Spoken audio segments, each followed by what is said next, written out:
Hello, everyone. I'm Dana Rice, the founder of BlackArtsEducation.com, where we are connecting students and families to culturally relevant training in the arts. Today, I have the joy of talking with Morgan Avery McCoy. She is an amazing artist, entrepreneur, filmmaker. She does all kinds of things. And her company is M.A.M. Inc., Morgan Avery McCoy Incorporated. And she produces plays, films, and PSAs that advance or they advocate for the underserved and teach historical truths and increase awareness of physical and mental health issues. Morgan has recently been in the film Harriet, and she is just a joy. So we're going to find out about an amazing project that she's working on now, which is the evolution of a Black girl from the slave house to the White House. Yes. Welcome, Morgan. Thank you so much, Dana. I am so grateful to be on with you today. So thank you. Thank you for agreeing to come on. I love to bring on amazing arts educators and content creators just to further everyone's knowledge of, who's out there working for us and who's creating things for us and how we can learn from different artists and creators. So thanks for coming on. And I am so excited about this show that you've created. You've been working on it for a while, but it's just, new to me. Yeah. It's a show where you are one woman playing 12. 12 people. That's right. So definitely talk to me about what is the project? The project is Evolution of a Black Girl from the Slave House to the White House, and it is a one-woman show that chronicles the journey of the African-American woman from the 1600s to present day. And so we take our audiences on a time-traveling journey, and we start in Africa, and we end present day right here in America in the White House. So it's just been such an amazing experience having the opportunity to do the show and portray these incredible women who've done some amazing things. And some of these women that we portray, people know of. Some people are just learning about them. And so it's really been an honor to share their stories for sure.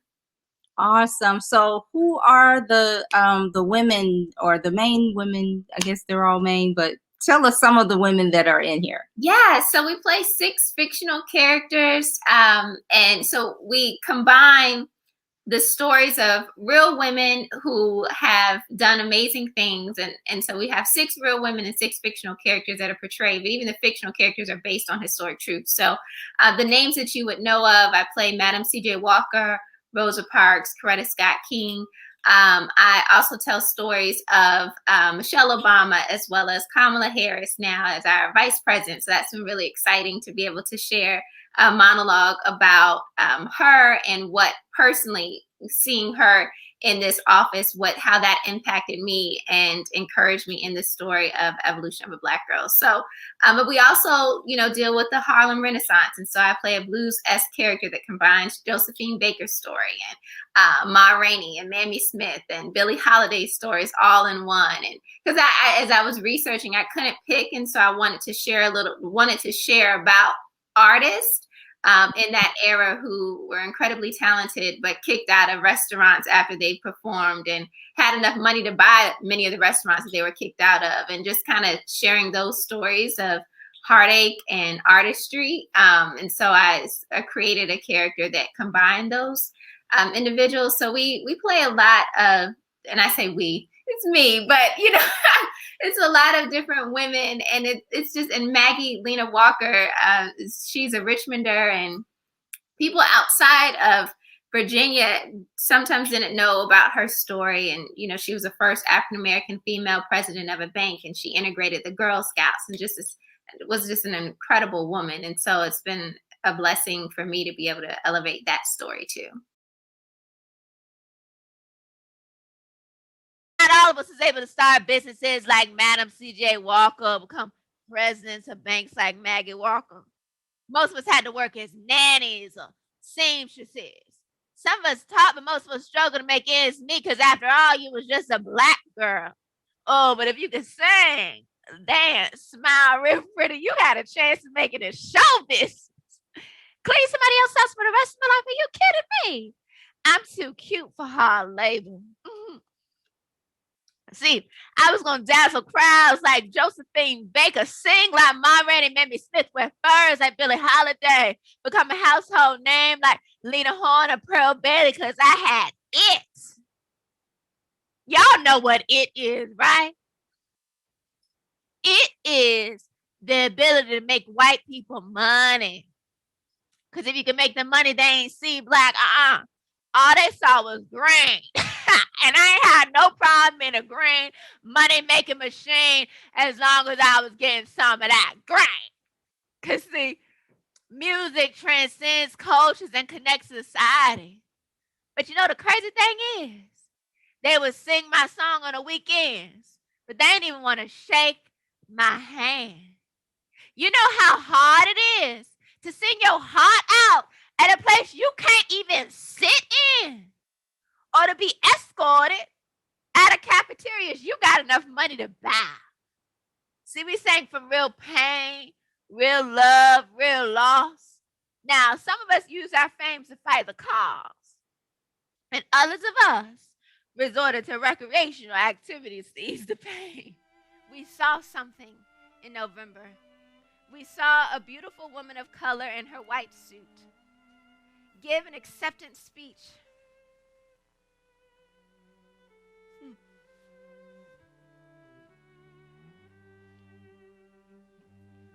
Becoming the first Black American, the first Asian American, the first woman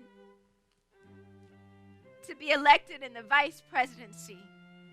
I bet every black and brown girl was ready to put on her pearls and say, we belong in this world. When we heard our vice president speak and say, our country has sent us a clear message. Dream with ambition. Lead with conviction. See yourself in a way others might not see you. When we heard her say those words. And then she did something that had never been done. She acknowledged how black women, black girls were the backbone of this democracy. In that moment, every one of us said, wow, she saw me. When I heard her speak, I thought of how she said that her mother prophetically said, you're going to open the doors for so many. You're going to be the first, but make sure you're not the last. And based on what I've seen thus far, she is holding on to that task, and I'm encouraged. I'm encouraged when I think of her words and I see what she's doing to know that not only does my future daughter have unlimited possibilities, but I think of my grandmother too. I think of the laundress who had so much work she had to do. I think of the old mother praying for justice in a church pew. I think of me and I think of you, and I am not saying there's anything wrong with you if you're not a black girl. I'm just saying today and every day I am happy to be one. So yes, my name is Morgan Avery McCoy Harris, and I am. Awesome. So yes, everyone, Morgan is an artist that is based in Virginia. So just to let you know that, because I'm sure anybody that's from Virginia who's watching this is like, that's our girl right there. And then so for the rest of us around the country, just now you know somebody in Virginia. It's Morgan Avery McCoy. So I love how you say you for the fictional characters who are really based on historical figures, how you were able to combine. Yeah. Because, how could you just tell, it's hard to choose, right? It's so hard to choose. So tell me about your favorite one of these women. How did you choose her, and why is she your favorite? To be honest with you, Dana, it depends on the show. And I know that sounds strange, but different, and it depends on where I am in life, what I'm going through. So there might be a moment where when I portray Rosa Parks, that portrayal resonates with me at that moment because of how the audience is pulling you. Even we're doing virtual shows now, but still there's a connection that you have with the audience and a connection of where you are emotionally and what you're going through. So typically it's normally Rosa Parks, Maggie Lena Walker. I have a character, her name is Red. And for those of you, I definitely suggest you guys check out the promo video or see some clips we post up. And Red wanted to be like Shirley Chisholm. She's more of a modern day character. She tells Shirley Chisholm's story, but she starts talking about how she lost her dream. And so when I portray that particular character in colleges and things like that, younger people really resonate with her. She has red hair. She's, dressed modern. And she talks about losing her dream and trying to find her dream like Shirley Chisholm. And so it really depends on the audience and it depends on where I am. But for me personally, Maggie Lena Walker's story helped me. I went through a traumatic brain injury a couple years ago, and that was devastating, as an artist and an actress who gets paid to memorize lines and paid to do a show and, to lose your memory from a car accident. It was devastating. And so I was in physical therapy for quite a long time, and they had to help me learn my lines again. And Maggie Walker's lines, she, when I wrote it, there's the ending of her line says, "Find the fight in you." And every time I would portray that particular character and tell her story, I felt like she was speaking to me like, "Morgan, find the fight in you. I did all of this before women even had the right to vote. You can fight," And so I felt like that particular moment in that traumatic experience, she really spoke to me. Yes. Awesome. Awesome. And that speaks to the importance of telling these stories. Yes. So that others can know those stories to draw on when they need to be resilient. Yes. Yes. I love it. Love it. Love it. Thank you for sharing your testimony. You are a miracle. You're amazing, because to meet you today, nobody would ever know that you went through that unless they, went to your website, read stuff, or, or watching this video, which we're so glad they're doing. So, thank you for sharing that. It's so important to tell these stories, because when we lose our history, we lose ourselves and we lose our future. Absolutely. Absolutely. Yeah. And that's why I do what I do, for people to know about these women who endured, that they were overcomers, that life was not easy for them, yet and still they took what their life was, and many of them, the majority of the women that I portray, were women of faith, and in combination with their faith and their tenacity to see what they were able to do in spite of how life was during that time. It really encourages us, and encourages me. And I hope that when people see the show, that they're encouraged to push past whatever obstacles might come their way. Mm-hmm, mm-hmm. So when you do the performances now, they've been virtual. Yeah. But they're live. So you're performing live, not a recording. Yes. All right. So because I'm hearing you say, it just kind of depends on how the spirit moves you that day, and I thought I was the only person who does that, like change my performances based on what I feel like the audience needs from me or what I need from them right then and there. So we're actually creating together in the moment. So that is powerful. Love it. And it's now people, because we're talking about training in the arts. Mm-hmm. This is why we call it artistry. Right. Because it's not, you can't duplicate it. Mm-hmm. It's not the same every time. It's artistry, and so you have to have heart in there too, and you have to be paying attention and in tune with yourself and those around you, right, to really do a good job. So so if you need an example of that, people watching, go to morganaverymccoy.com. And get into one of her shows, because she's an example of that. So Morgan, if you were to if you had to add one more woman that's not already represented in your show?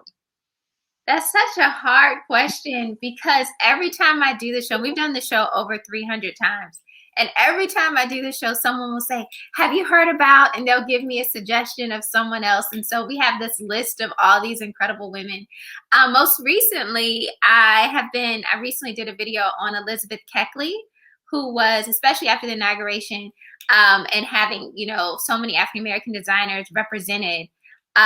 She was the first African-American designer who designed for the First Lady, President Lincoln's wife, Mary Todd Lincoln. And so the fact that she started sewing at 3 years old and she purchased her freedom 3, right? Exactly. So for Hold a needle and thread at 3. 3 years old. And she was such a master at her art form that the money that they made from her sewing abilities took care of the household for this one woman, and so she was very, an amazingly intelligent woman, and she leveraged her skill set to purchase her freedom and her son's freedom. She then moves to DC and starts her own business, hires 33 women, and ends up being the seamstress for the designer for Mary Todd Lincoln and Jefferson Davis's wife, and even Robert E. Lee's wife. And I just think it's just incredible. So she's one, but there's so many more women. So what we do now,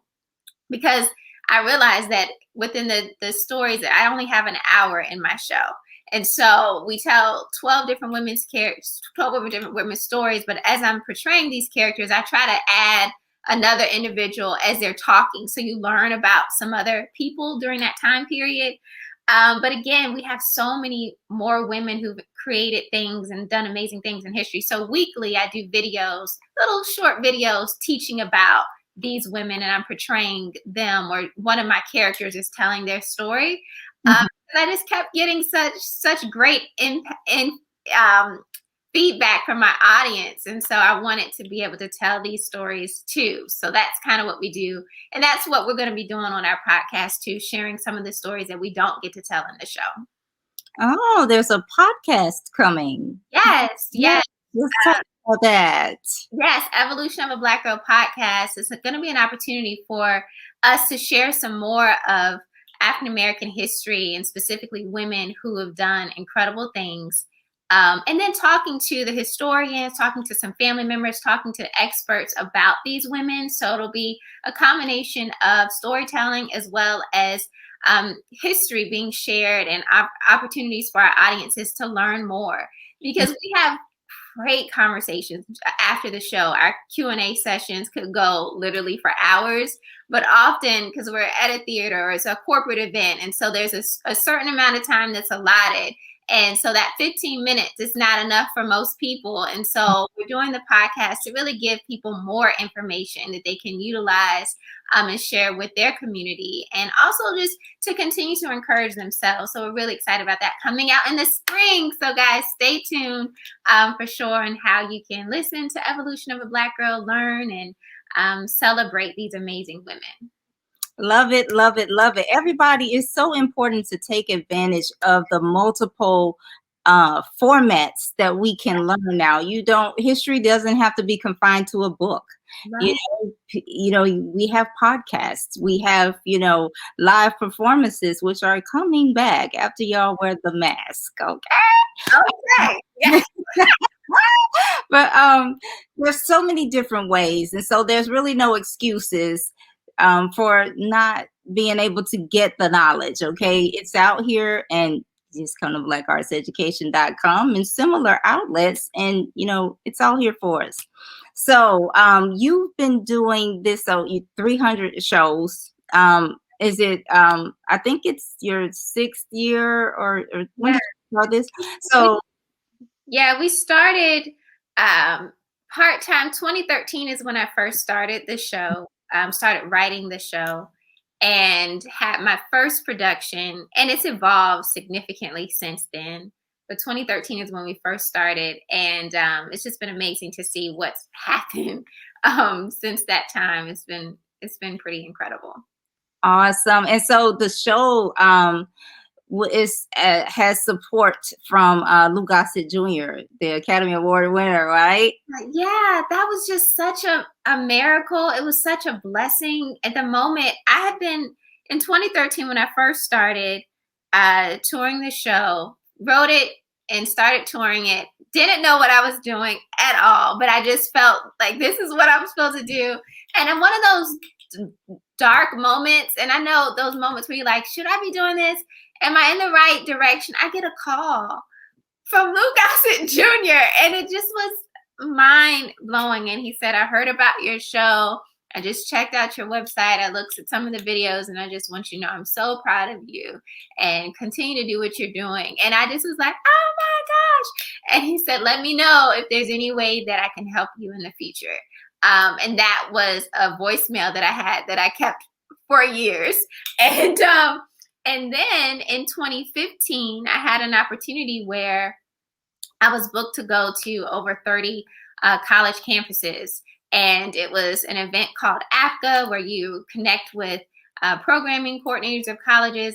They connect them with artists. And I was really nervous about the event. I didn't know how they're looking at me like Black History program. You know, it wasn't something they were accustomed to, or an artist coming with that. And so people didn't think I would do well at this event. And I broke the record. I booked in 10 minutes, I booked 30 shows. Nothing but God. And so all the people, they were like looking at me like, who wants a Black History show?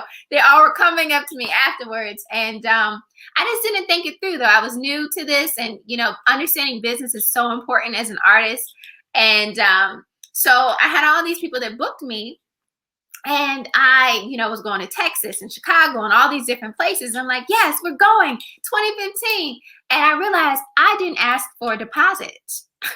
So yeah, the colleges are good for it for sure, but that's a lot of money to pay out for travel. And I just didn't think about that. You know, I was brand new, right out of school, and just really figuring it all out, grateful for the opportunity. And I called Mr. Gossett. I was like, you remember you said you could help me if I needed your help. And I'm so thankful for him. I'm so thankful for him. And he sponsored our travel, you know, for this multi-state tour, his Eracism Foundation. And, you know, we were able to share with the students about what Eracism was and what the foundation was about. And he really supported me. And then even after that tour, to continue to be a mentor of mine and just call me, check on me. Hey, how's it going? Give me suggestions and make connections. It's just been such a blessing to have his support and encouragement at such a time where I needed to know, God, is this where I'm supposed to be? Mm-hmm. You know, and he was definitely just that check, like, keep going. You're in the right direction. So I'm so thankful for him. Yes. Well, you dropped some gems just now. So I'm going to touch on these gems right quick. So first, you know, when I'm watching talk shows or interviews, you know, with celebrities or, you know, and they say things like what you just said. Yeah, I did this thing. And then all of a sudden I got a call from Oprah. And I'm always like, do these people have a special address book? Like, how did they know your phone number? You know, what in the world? How did you find it? Yeah. Like, where do they get this stuff from? And they're like, they got some magical powers. So they can see the up and coming artists. And they're like, yes, I need that person's number. Oh, well, yes, you can have it. But so that's really cool. But the gems that you've been dropping, you said that, you know, you had the idea for the show. You didn't know what you were doing, but you started anyway. You did it anyway. And I think that's so important for artists to know. You don't have to have all the answers. You don't have to know all the steps. You got to take the step, the first step. Yeah. And what you said is after you did that, lo and behold, Louis Gossett became aware of what you were doing. But had you not taken the step, there would be nothing for him to see. Right. And no way for him to help you. Yeah. So you take the step and then the help comes. Mm-hmm. So the step and then the help, everybody. Let's say it together. The step and then the help. Exactly. So yeah. I didn't want those gems to go by without, you know, highlighting them. Thank you for sharing those. Now, I have a question about how has this show changed you. You created it, but our art always does something to Oh it. gosh, it has completely changed me. I mean, I started the show with the thought of, to be honest, this is just the truth of it. When someone is, my mother was managing me, and she has been such an incredible supporter. And I already had Coretta Scott King. I was touring Maggie Lena Walker and Madam C.J. Walker. So I had these 3 characters, portrayals that I would do. And at the time, I would wear my hair straight. I'm tall. I'm brown skinned. I carry myself a certain way. And people would say, "Oh, you remind us of Michelle Obama," which is such a huge compliment. I was like, "Thank you so much," you know. And I really wanted to have an opportunity to meet her. And I knew this was early on. This was like 2010.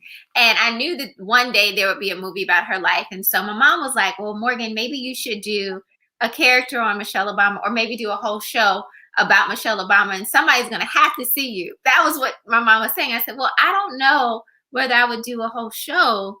But I kept hearing evolution of a Black girl. And I just was so appreciative of seeing more representation and recognition of Black women.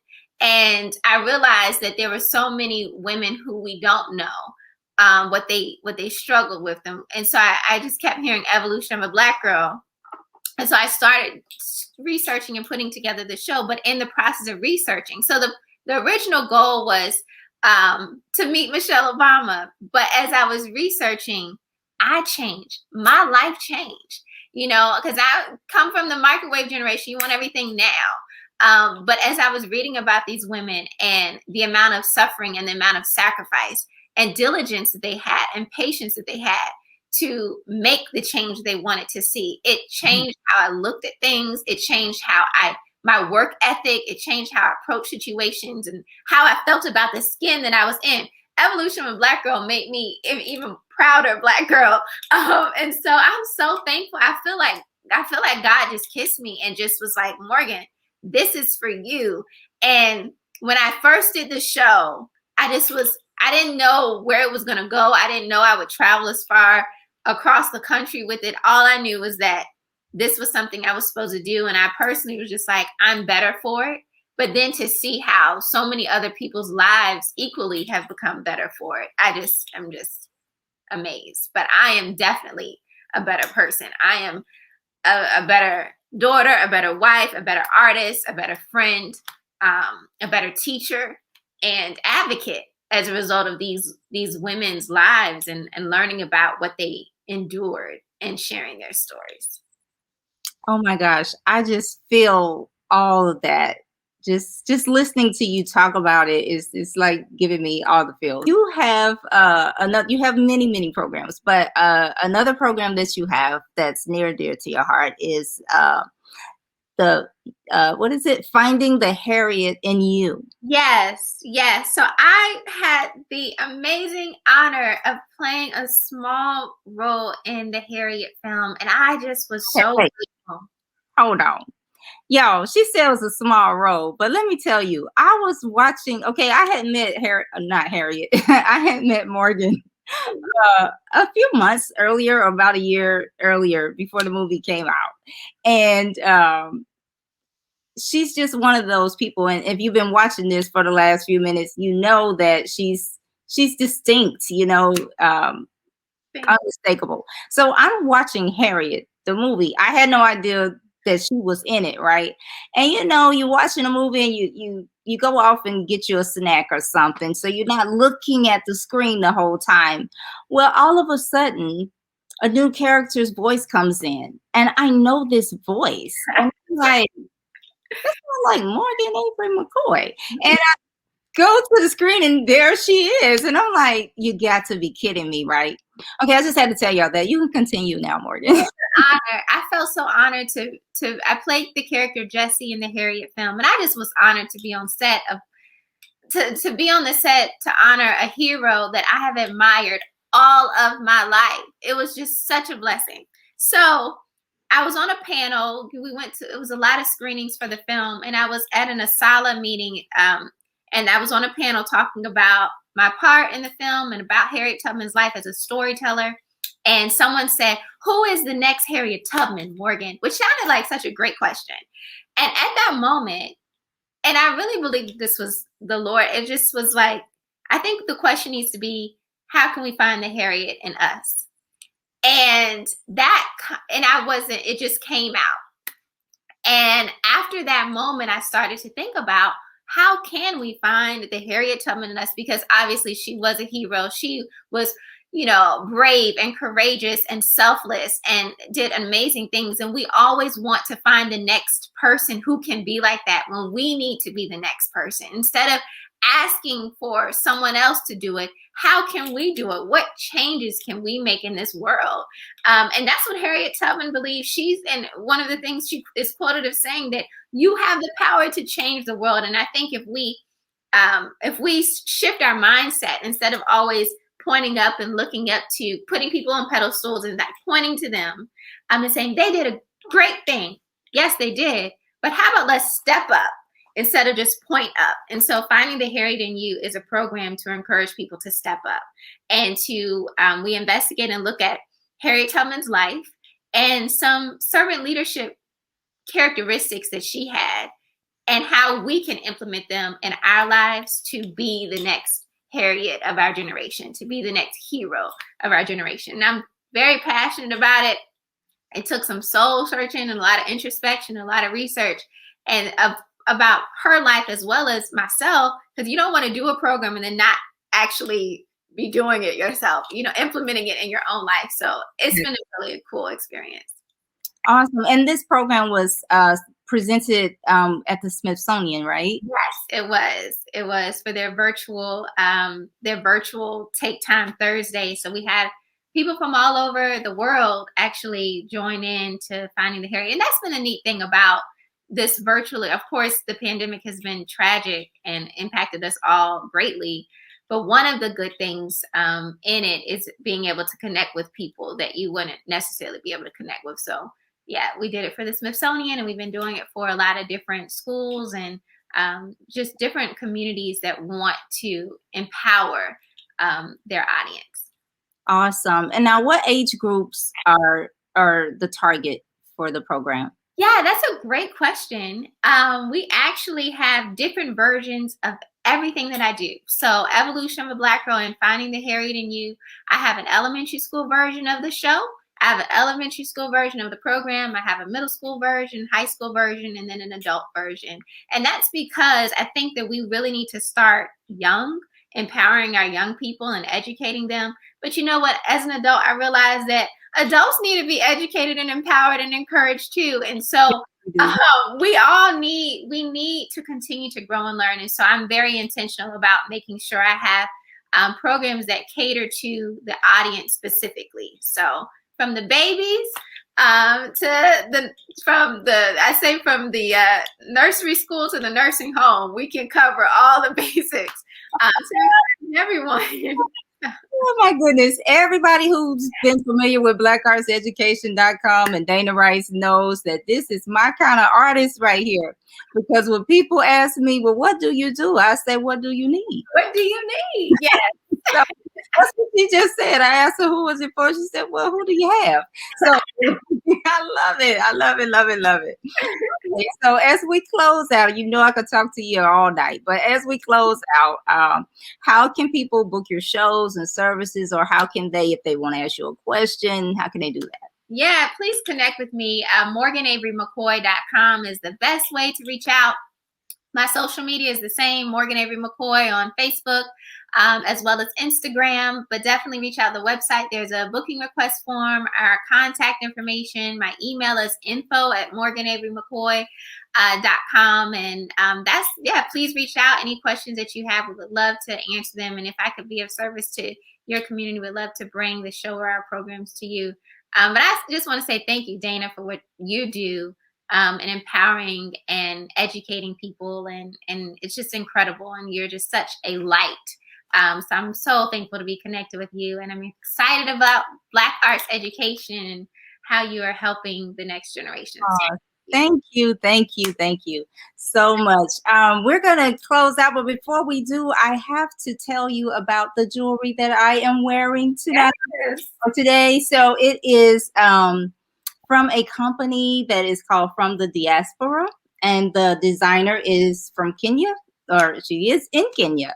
And the proceeds for sales of this jewelry goes to support educational programs for kids. So if you're interested in helping kids learn and helping yourself look fly. All right, so then you just send a message or put a comment on this video, and you can always go on blackartseducation.com and hit that contact button, and we'll get you looking good.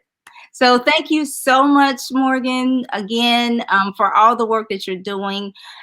We just can't wait to see what's next, and we just wish you all the best in everything that your company sets out to do.